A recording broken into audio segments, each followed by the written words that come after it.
हाय दोस्तों, latest news के हिसाब से आप सबको पता ही होगा कि गवर्नमेंट ऑफ इंडिया ने 59 चाइनीज़ ऐप को इंडिया में ऑफिशियली बैन कर दिया है, जिसमें सबसे बड़े पॉपुलर ऐप्स जैसे कि टिकटॉक, शेयरिट, कैम स्कैनर शामिल है, जिनको बहुत लोगों द्वारा इंडिया में रेगुलर बेसिस पे यूज़ किया जाता था। इन बैंड 59 ऐप में से कुछ ऐप बहुत ही पॉपुलर थे, स्पेशली टिकटॉक, जिसके इंडिया में ही 100 मिलियन के ऊपर यूजर्स थे और ये app mainly middle class general public में बहुत ही फेमस था।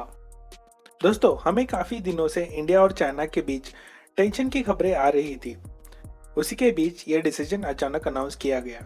गवर्नमेंट ऑफ इंडिया ने इस मूव को जस्टिफाई करते हुए कहा कि इन सभी 59 ऐप्स को डेटा प्राइवेसी और यूज़र इंफॉर्मेशन प्रोटेक्शन के चलते इंडिया के लिए खतरा बताया। इस टॉपिक के चलते 2 दिनों से इंटरनेट पर बहुत सारे न्यूज़, इन्फॉर्मेशंस और डिस्कशन हो रहे थे। तो हम इस वीडियो में इस बैन की एग्जैक्ट जानकारी देखते हैं। What is the legal basis for India's action? जो बैन इंडिया ने 59 चाइनीज ऐप पर लगाया है वो इंफॉर्मेशन एंड टेक्नोलॉजी एक्ट 2000 के सेक्शन 69A के बेसिस पर लगाया है, जो कहता है The government of India has the power to issue directions for blocking public access of any information through any computer resource। आसान लैंग्वेज में समझे तो गवर्नमेंट ऑफ इंडिया ने सेक्शन 69A के हिसाब से कोई भी इंफॉर्मेशन जो कोई भी कंप्यूटर रिसोर्स से जनरेट, ट्रांसमिट, रिसीव, स्टोर या होस्ट होती है, उनके सभी पब्लिक एक्सेस पर ब्लॉक कर सकती है। इस डिसीजन के चलते ministry of information and technology ने इसके बिहाफ में कहा है कि उन्हें इन एप्लीकेशंस के अगेंस्ट में काफ़ी दिनों से बहुत से कंप्लेंट्स रिसीव हो रहे थे, जिसमें कुछ मोबाइल ऐप्स के जरिए यूजर्स के डेटा को मिसयूज़ किया जाता था और अनऑथोराइज तरीके से डेटा की जानकारी इंडिया के बाहर के सर्वर्स को पहुंचाई जाती थी। गवर्नमेंट ऑफ इंडिया ने इन सभी के बेसिस पर इन ऐप्स को इंडिया के स्ट्रैटेजिक और national security point of view से बहुत चिंताजनक बात बताई और इन ऐप्स को इंडिया के सेफ्टी के चलते खतरा बताया, जिसके चलते इन सभी ऐप्स को इंडिया में बैन करने का कदम उठाया गया।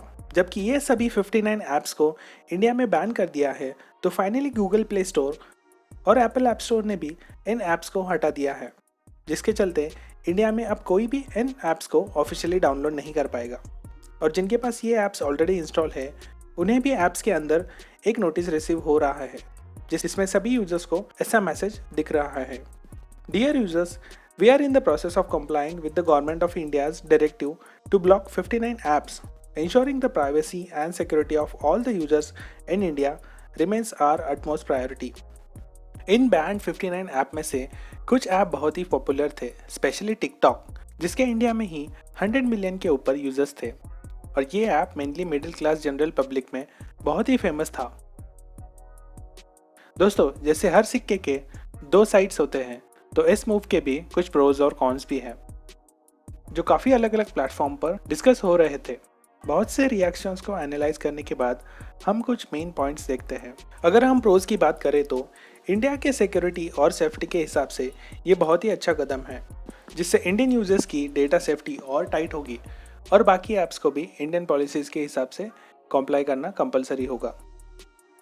ये बहुत ही अच्छा चांस है इंडियन क्रिएटर्स के लिए, जिससे इन ऐप्स का सब्स्टिट्यूट तैयार किया जा सकता है और ऐसे ही कई बड़े इंडियन प्लेटफॉर्म्स क्रिएट किए जा सकते हैं।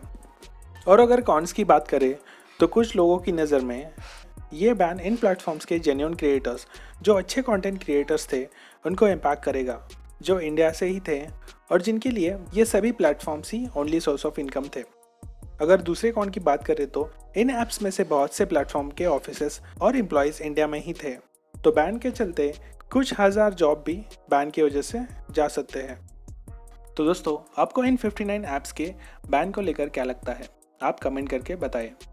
वीडियो अच्छी लगे तो वीडियो को लाइक और सब्सक्राइब भी कर दीजिए। मिलते हैं अगली इन्फॉर्मेटिव वीडियो में, तब तक के लिए stay safe, take care and bye.